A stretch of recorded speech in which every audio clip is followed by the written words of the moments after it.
Është pyetje shumë interesante, edhe ky si titulli ambasadori i kombit për kontributin tim në kulturën kombëtare është një barë e mirë, po dhe e rëndësishme. Dhe kjo revolt popullore, siç mund ta themi, me të vërtetë që na jep shpresë. Na jep shpresë për arsye sepse ka 36 vite tashmë që dhe unë jam një nga të parët, një nga 300 firmtarët e Partisë Demokratike, e tjera. Dhe ne, me të vërtet, kishim atë ëndrrën që Shqipëria të bëhej më ndryshe.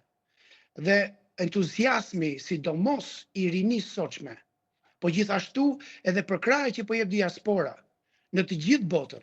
Për shembull, ne ditën e shtunë dhe ditën e diel, u mblodhëm këtu përpara ambasadës së Shqipërisë në Londër. Fillimisht po binte një shi marramëndësh dhe njerëzit ishin të vendosur që të mos lëviznin. Qëndruan aty për të paktën 3 orë.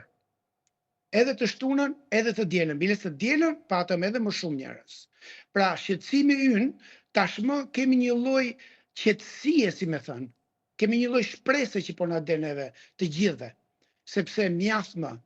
Ajo që më bëri më tepër përshtypje këto 2 ditë ishte që thirrjet e para që ishin paqësore, kishim dhe policinë, se këtu në Britani kemi policinë që na ruan, na mban, bllokuan dhe rrugën, që nuk kishim marrë leje, me thënë të drejtën, ditën e shtunë, por që thirrjet bëheshin pa kah politik, pa një dasi jemi majtas apo djathtas.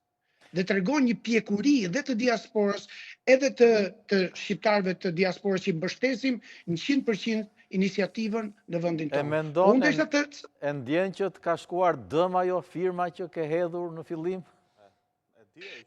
Nuk jam dorëzuar as pak, dhe me thënë të drejtën këto 36 vite, 30 në Spanjë dhe 35 vite, dhe këto 32 vite në Londër, kudo që kam vajtur, me të paktën jam